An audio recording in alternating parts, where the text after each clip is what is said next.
నమస్తే, welcome to our channel. నేను మీ పద్మావతి. ఈరోజు మనతో పాటు motivational speaker and life coach Vijay jet coach గారు ఉన్నారు.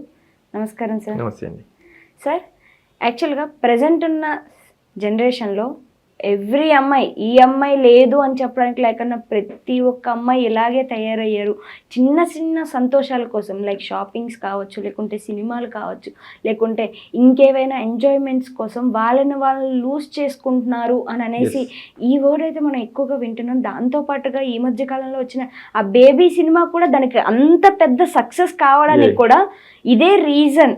ఈ రీజన్ వల్ల ఆ సినిమా అంత పెద్ద సక్సెస్ని కొట్టింది. చిన్న స్టోరీ వచ్చిన సినిమా చెప్తూ ఉంటారు. అసలు ఇలా చూస్తుంటే ఒకవేళ ఆల్రెడీ ఇందులోనే కొట్టుమిట్టాడుతున్న అమ్మాయిలు కనుక ఉంటే వాళ్ళని ఏ విధంగా మనం మోటివేట్ చేసి వాళ్ళని ఈ టైప్ ఆఫ్ మైండ్ సెట్ నుంచి బయటకు తీసుకురాగలమంటారు? యాక్చువల్లీ ఏమవుతుందంటే మనకి ఫస్ట్ 10th వరకు అమ్మ నాన్న ప్రొటెక్షన్ ఉంటారు. ఇంటర్ కూడా ఆల్మోస్ట్ అమ్మ నాన్న ప్రొటెక్షన్ ఉంటారు. సో డిగ్రీ కానీ బీటెక్ అనేది ఏమైతే కొత్తగా రెక్కలు వచ్చిన పక్షిలా ఎగరాలనిపిస్తుంది.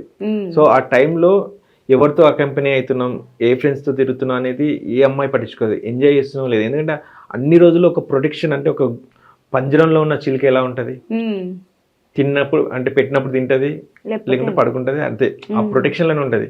ఆ ప్రొటెక్షన్ నుంచి బయటకు వచ్చినప్పుడు దాని ఇష్టం, అది మంచి చేస్తుందా, ఎక్కడ ఎగురుతుంది అనే. సేమ్ పిల్లల విషయంలో కూడా అంతే. 17-16 years ఇంటర్ అయిపోతుంది, 18 కంప్లీట్ అవుతుంది, వచ్చేస్తున్నారు. ఆ టైంలో వాళ్ళకి మెంటల్గా ఎలా ఉంటుంది అంటే ఎంజాయ్ కావాలి. అది పార్ట్ టైం ఎంజాయా, ఫుల్ టైం ఎంజాయా, ఒక ఫ్యాంటసీ వరల్డ్. ఇప్పుడు ఎస్పెషల్లీ మీరు అన్నట్టు సినిమాల ప్రభావం ఎక్కువ ఉంటుంది. ఇన్ని రోజులు ఏంటంటే చేద్దామంటే పేరెంట్స్ నీడలో ఉంటారు. మీరు వాళ్ళు చూస్తే కూడా చాటింగ్స్ కూడా ఇవన్నీ ఏంటంటే షార్ట్ టర్మ్స్ పంపిస్తుంటారు అన్న. పేరెంట్స్ చెక్ చేసినా కూడా తెలియకుండా ఇట్లా యూజ్ చేసుకుంటా ఆ ప్రొటెక్షన్ నుంచి వెళ్ళి బయటకు వచ్చినదంటే వాళ్ళకి ఏదంటే అది చేయొచ్చు. ఎస్పెషల్లీ బీటెక్ ఇలాంటి టైంలో ఏంటంటే హాస్టల్లో పెట్టేస్తుంటారు. అంటే నా పిల్లలు మంచిగా చదువుకోవాలి, సిటీకి మంచి సిటీస్, అంటే ఇప్పుడు ఫర్ ఎగ్జాంపుల్ చెప్పాలంటే హైదరాబాద్లో చదివించాలని చాలామంది పేరెంట్స్ పంపించి వెళ్ళిపోతారు. కానీ పిల్లలు ఏం చేస్తున్నారో ఎవరికి తెలియదు. వాళ్ళు ఏమనుకుంటారు, అబ్బా నా పాప మంచిగా చదువుకుంది, మా అబ్బాయి మంచిగా చదువుతుంది. కానీ వీళ్ళు ఎంజాయ్మెంట్ ఏంటి, చిన్న చిన్న మీరు అన్నట్టు ఎగ్జామ్ పాస్ కావాలనో, లేకుంటే ఒక షాపింగ్ కనో, ఒక సినిమా కనని వాళ్ళని వాళ్ళ క్యారెక్టర్ని కోల్పోతున్నారు. జస్ట్ వాళ్ళు ఏమనుకుంటారు, ఒక జస్ట్ 10 minutes కదా ఏముంది అని, ఒక ఫిజికల్ ఎంజాయ్మెంట్ అని అనుకుంటున్నారు. కానీ they are losing their character అని ఎవ్వరు అనుకోవట్లేదు. కానీ చదువుకుంటున్నారు కదా, అట్లీస్ట్ పిల్లలు చదువుకున్నప్పుడు కామన్ సెన్స్ ఉండాలి. నేను ఎవరితో ట్రావెల్ చేస్తున్నా, తనతో ట్రావెల్ చేసినప్పుడు తను ఎవర్ లాస్టింగ్ ఉంటాడా, తను నాతో ఉంటాడా, నా ప్రాబ్లమ్స్ అన్నింటినీ సాల్వ్ చేస్తాడా, నన్ను బేర్ చేస్తాడా అని ఏ ఒక్కరు ఆలోచించట్లేదు. అమ్మాయి కానీ అబ్బాయి కానీ ఒక్కొక్కరు 2-3 రిలేషన్షిప్లో ఉంటున్నారు. ఒకరు చదువుకునేటోళ్ళు, అంటే ఒకరు ఎలా అంటే మిక్స్డ్ ఫీలింగ్స్ ఉన్న వాళ్ళతో, అంటే చదువుకున్నవాడు ఒకడు కావాలి, ఎంజాయ్ చేసేటోడు ఒకడు కావాలి, ఖర్చు పెట్టేటోడు ఒకడు కావాలి, ఇలా తిరుగుతున్నారు. ఒకరు అబ్బాయికి ఎలా ఉంటుంది, ఒక అమ్మాయి వచ్చిందంటే ఈ రోజులలో ఒక అబ్బాయికి ఒక అమ్మాయి అంటే ఒక గర్ల్ ఫ్రెండ్ లేదంటే ఒక సీన్ పాపం లాంటిది. అంతే, అమ్మాయి కూడా అంతే. అరే నీ గర్ల్ ఫ్రెండ్ బాయ్ ఫ్రెండ్ లేదా అని, అరే ఒంటరి జీవితం నీదని ఇస్తారు. అంటే ఒక తప్పు చేస్తున్నారు అన్నట్టు. లేకపోతే ప్రొవోక్ చేయడం అంటే, అంటే మనుషులు ఎప్పుడైనా కూడా ఎలా ఉంటుందంటే, ప్రొవోక్ చేసినప్పుడు మంచిగా చేస్తున్నారా చెడు చేస్తున్నారా, వీళ్ళకి దూరంగా ఉండాలని ఏ అమ్మాయి కానీ అబ్బాయి కానీ ఆలోచించట్లేదు.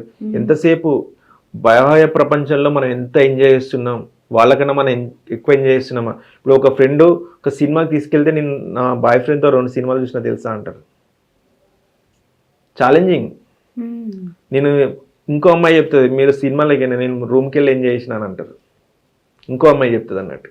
అంటే వీళ్ళు చేసేది అన్న మనకు ఒలింపిక్స్ మెడల్సో, లేకుంటే భారతరత్నానో ఇలాంటి అవార్డ్స్ ఇస్తున్న ఫీలింగ్లో చెప్పుకుంటున్నారు గొప్పగా. అది కూడా అంటే చాలా గ్రేట్ ఫీల్ అవుతున్నారు. నేను తెలుసా మా బాయ్ ఫ్రెండ్ నన్ను రూమ్ తీసుకెళ్ళి మేము ఇంత ఎంజాయ్ చేసాం, మీకేం తెలుసా అని అంటారు. ఇప్పుడు చెప్పిన అమ్మాయి ఓకే, వీళ్ళు వెళ్ళని వాళ్ళకు మైండ్లో స్టార్ట్ అవుతుంది, అసలు వీళ్ళు ఏం చేస్తుంటారే అని వీళ్ళు మాట్లాడుకుంటారు అన్నట్టు. మనం కూడా వెళ్ళాలి మన బాయ్ ఫ్రెండ్తో. వానికి ఇంటెన్షన్ ఉండదు ఫస్ట్ థింగ్. ఇక్కడ స్టార్ట్ అవ్వడం వల్ల వాడిని స్టార్ట్ చేస్తారు అన్నట్టు. అంటే తప్పు ఎక్కడి నుంచి వెళ్ళి ఎక్కడికి వెళ్తుందో చూడండి. చేసిన అమ్మాయి బాగానే ఉంటుంది, చేసిన అబ్బాయి బాగానే ఉంటాడు. వీళ్ళు మాట్లాడుకోవడం వల్ల అలవాటు లేని వల్ల కూడా ఒక స్పార్క్ స్టార్ట్ అవుతుంది అన్నట్టు. మంట అంటారు కదా, మంట స్టార్ట్ అయ్యి ఇక్కడ ఆలోచించడం స్టార్ట్ చేస్తారు అన్నట్టు. మా రూమ్లో ఏదో చేస్తున్నారు, మనం కూడా వెళ్ళి చేయాలి. అది తప్పరట. ఒక 18 years అమ్మాయి అంటే ఆల్మోస్ట్ సొసైటీ తెలుసు, ప్రపంచం ఎటు వెళ్తుంది తెలుసు, వాళ్ళ పేరెంట్స్ పరిస్థితులు తెలుసు, వాళ్ళ పేరెంట్స్ వాళ్ళని ఎంత కష్టపడి పెంచారో తెలుసు, ఎవ్రీథింగ్ తెలుసు. వాళ్ళు ఇంత దూరం చదివేయడానికి వాళ్ళ పేరెంట్స్ ఎందుకు పంపించారో కూడా తెలుసు. బట్ ఇవేమీ గుర్తుండదు. వాళ్ళు మార్క్స్ కావాలని అదే తప్పు చేస్తున్నారు, సినిమాలు చూడాలని అదే తప్పు చేస్తున్నారు, ఎంజాయ్ చేయాలని అదే తప్పు చేస్తున్నారు, ఒక మంచి బిర్యానీ తినాలని అదే తప్పు చేస్తున్నారు. అంటే ఒక బిర్యానీ చూడండి, ఒక మా అంటే 500 రూపాయలు అనుకుందాం, ఒక మంచి రెస్టారెంట్లో ఒక 500 కోసం ఒక ఐడెంటిటీ కోల్పోతున్నారు. సరే ఒక అబ్బాయితో మేబీ ఇంటిమసీ కావచ్చు, ప్రేమ కావచ్చు, ఏదైనా కావచ్చు, అదే 10 మందితోని అబ్బాయి చెప్పినప్పుడు ఏమవుతుంది? ఈరోజు పబ్లిక్ అయిపోతారు. అవును, నీ వాల్యూ 500 కదా, నాతో రా, నేను ఇంకా మంచి బిర్యానీ తినిపిస్తా అంటారు. తినిపించే బిర్యానీ వెనుక చాలా అర్థం ఉంటుంది, వీళ్ళకి అర్థం కాదు అది. వాళ్ళు ఏమనుకుంటారంటే ఇప్పుడున్న ఎస్పెషల్లీ అమ్మాయిలు కానీ అబ్బాయిలు దులిపేసుకుంటారు. It's just kind of 10 minutes enjoyment, ఏదో తాగి సిగరెట్ తాగి పడేసినట్టు ఊది. సో ఒకసారి మంచి డీప్గా కూర్చుని ఆలోచిస్తే అసలు మనం ఏం చేస్తున్నాం, మనం వచ్చిన పర్పస్ ఏంటి, మన గోల్ ఏంటి, మన డెస్టినీ ఏంటి, మనల్ని అమ్మా నాన్న ఇంత దూరం కష్టపడి వాళ్ళు అప్పులు చేసి వాళ్ళు తిండి తినక ఎండలు ఎండి వర్షాన్ని తడిచి మనల్ని ఇంత దూరం పంపిస్తున్నారు, అసలు ఏ పర్పస్లో పంపిస్తున్నారని ఏ ఒక్క అమ్మాయి కానీ అబ్బాయి కానీ ఆలోచిస్తే ఇలాంటి తప్పులు చేయరు. ఒక చిన్న ఎగ్జాంపుల్ చెప్తాను. చిన్న చిన్న చీమలు చూస్తున్నాం మనం ఈ సమ్మర్ టైంలో ఎక్కువ చూస్తుంటాం, అవునా కదా? అవి లైన్లో ఒక ప్రాసెస్లో దానికి ఉన్నంత యూనిటీ ఎవరికి ఉండదు. చూడండి, అది వెళ్తున్న క్రమంలో ఒక చిన్న చీమకు మనం వేలు పెట్టిన ఒక కొండంతలాగా అనిపిస్తుంది, కానీ ఆ చీమ అక్కడ ఆగుతుందా? తప్పు చేయడానికి ట్రై చేస్తుందా? పక్క నుంచి తిరిగి వెళ్ళిపోతుంది.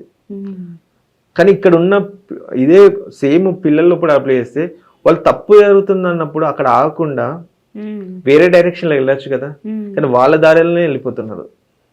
అంత కొండలాగా అనిపించిన తప్పును కూడా అది తప్పని తెలుసు.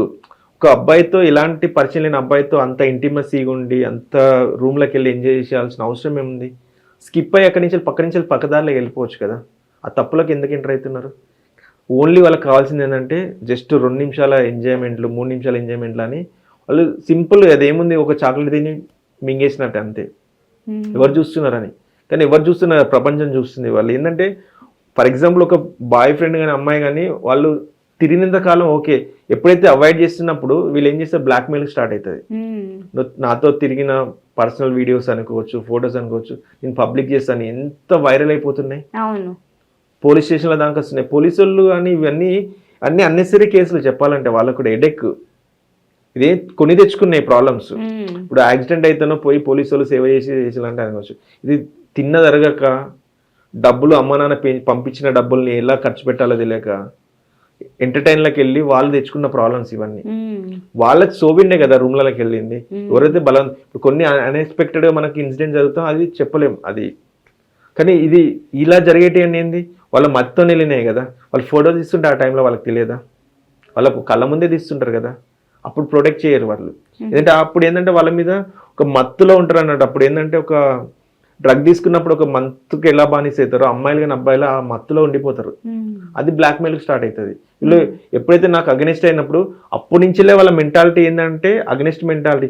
ఎప్పుడైతే దూరం అవుతుందో అప్పుడే నేను ఆడుకోవాలని అప్పుడే తీసి పెట్టుకుంటారు ఇవన్నీ సేఫ్ సైడ్ లో. అంటే ఇట్లా చేసే వాళ్ళందరికీ కూడా ముందుగానే ప్రీ ప్లాన్డ్ ఎవ్రీథింగ్ ఉంటది అంటారు. 110% ప్రీ ప్లాన్డ్. లేకుంటే అలాంటి అంత ప్రైవసీ ప్లేస్ లో ఉన్న ఫొటోస్ ఎవరు తీసుకుంటారు? ఒక సైకోయిజం కాకుంటే, ఒక చెడ్డ నేచర్ అనే వ్యక్తిత్వం కాకుంటే ఎవడు అలాంటి తీసుకోవడానికి ఏమన్నా పార్క్కి వెళ్ళి ఏదన్నా లిబర్టీ స్టాచ్యూనా లేకుంటే తాజ్మహల్ దగ్గర దిగుతున్నారా వాళ్ళ ఫొటోస్ ఏమన్నా? సార్ ఒక డౌట్ సార్ నాకు, మీరు ఇప్పటి వరకు మీరు ఈ మోటివేషనల్ టైప్లోకి వచ్చిన ఈ కెరియర్ ఆల్మోస్ట్ ఒక 10 years నుంచి చేస్తున్నట్టున్నారు నాకు తెలిసినంత వరకు.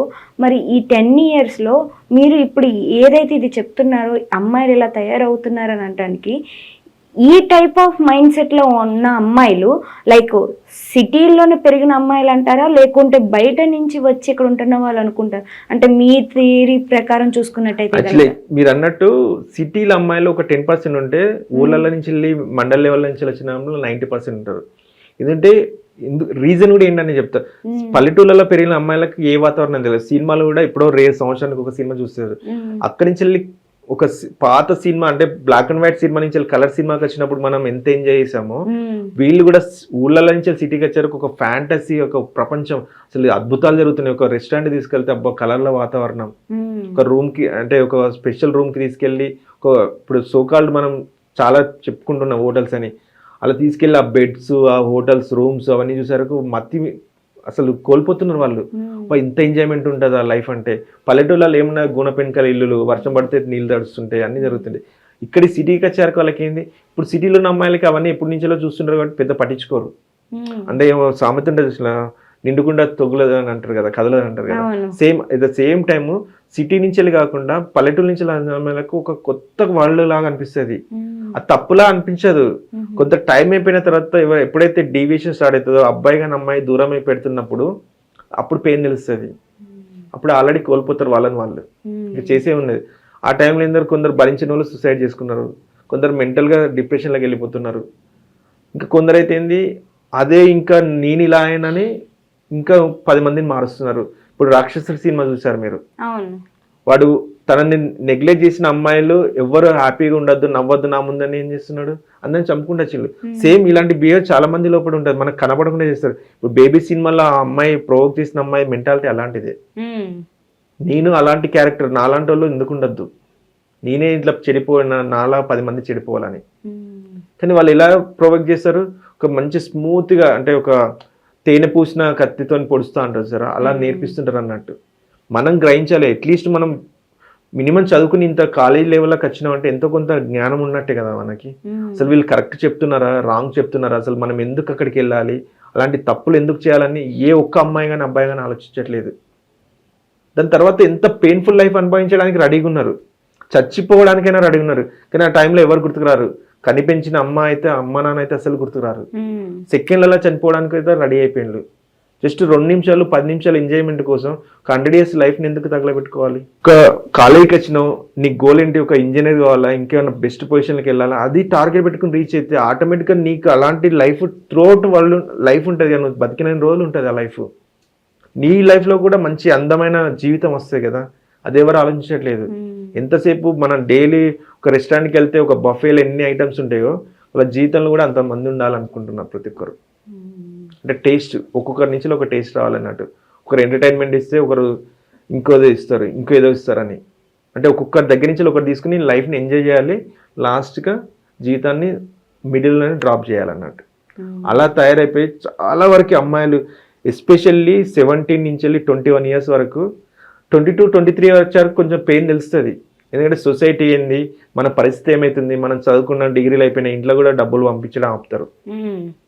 అంటే వాళ్ళకు కూడా భారం అయిపోతారు, పెళ్ళిళ్ళు చేయాలి, భర్తలు వస్తారు, భార్యలు వస్తుంటారు, పెయిన్ తెలుస్తుంటుంది. అప్పుడు ఈ ఎంజాయ్మెంట్లు ఏముండే కదా అప్పుడు. ఎస్పెషల్లీ ఒక 4 to 5 years ఈ గ్యాప్లో ఉన్న అమ్మాయిలు అసలు ఏం చేస్తున్నారో వాళ్ళకే తెలియదు. జస్ట్ వాళ్ళ లిటరల్లీ చెప్పాలంటే వాళ్ళ క్యారెక్టర్ని ఒక 500 నుంచి వెళ్ళి ఒక 1000 మధ్యలో అమ్మేసుకుంటున్నారు. అది ఫ్రెండ్షిప్ అనే పేరు చెప్పి. అది ఎంతవరకు కరెక్ట్? ప్రతి ఒక్క అమ్మాయి అబ్బాయి ఆలోచించాలి, మనం ఏం చేస్తున్నాం, ఎవరితో తిరుగుతున్నాం, మన గోల్ ఏంటి, అసలు మనం ఏం సాధించాలి జీవితంలో, ఇలాంటి పరిస్థితుల నుంచి మనం పైకి ఎలా రావాలనేది ఎవరు ఆలోచించట్లేదు. ఒక మెంటల్ స్టెబిలిటీ కోల్పోతున్నారు అసలు. అది కోల్పోకుండా ప్రతి ఒక్క అమ్మాయి ఆలోచిస్తే అద్భుతమైన పొజిషన్లో ఉంటారు. రియలీ నిజంగా సార్ చెప్తుంటే నాకు కూడా ఇలాంటి సిచ్యువేషన్స్ ఎన్నో విని చూసి వచ్చాను నేను కూడా. సో మీరు చెప్తుంటే మళ్ళీ ఒక్కసారిగా నాకు ఇంతవరకు కూడా ఎంతో మంది దగ్గర నేను చూసిన ఎన్ని కూడా ఒక్కసారి అలా నాకు కళ్ళ ఫ్లాష్ అయినాయి అంతే. మీరన్నది కూడా పాయింటే. సిటీ నుంచి వచ్చినప్పుడు ఎలా అయితే ఉంటున్నారో, లైక్ మనకి పల్లెటూరుల నుంచి అక్కడి నుంచి వచ్చిన వాళ్ళు ఈ సిటీకి వచ్చేసరికి ముందులో ఉన్నట్టు 1 సంవత్సరం తర్వాత మళ్ళీ వాళ్ళు తిరిగి వెళ్ళేటప్పటికి అలా ఉండట్లేదు. సో ఫుల్ చేంజ్ అయిపోతున్నారు. సో ఇదనేది లైఫ్లో మారితే ఓకే, బట్ అలా కాకుండా డ్రెస్ మారినంత మాత్రాన మనం లైఫ్ కూడా మారిపోయింది అనుకుంటే మాత్రం అది ఖచ్చితంగా తప్పే. బట్టలు మారినంత మాత్రాన ఈజీగా జీవితం కూడా మారిపోదు అంటారు కదా పెద్దలు. సో ఇది కూడా అలాంటిదే. పై ఆరబట్టాలు చూసి మోసపోకుండా ఇక్కడి నుంచైనా కొంచెం బాధ్యతగా ప్రవర్తిస్తే ప్రతి ఒక్కరికి బాగుంటుంది అనిపిస్తుంది. బట్ మీరు చెప్పింది కూడా 100% కరెక్ట్. ఈ వీడియో ఎంతమందికి నచ్చుతుందో నచ్చదో, ఎవరు దీన్ని యాక్సెప్ట్ చేస్తారో లేదో నాకు తెలీదు. బట్ చూసే ప్రతి ఒక్కరికి ఇది హానెస్ట్గా పైకి ఒప్పుకోకపోయినా వాళ్ళ మనసులో అయినా Yes. తెలుస్తుంది. ఒకానొక టైంలో ప్రతి ఒక్కరు తప్పు చేసిన వాళ్ళు ఉంటారు కాబట్టి సో ఇక్కడి నుంచే నా ప్రవర్తన మార్చుకోవాలని నేను కూడా అనుకుంటున్నాను. మీకు కూడా చాలా thank you so much sir. ఇంత హార్డ్ కోర్గా మా కోసం ప్రతి ఒక్కటి కూడా క్లారిటీగా ఇంత Yeah. వివరించి చెప్పినందుకు మీకు కూడా thank you so thank you much. Thank you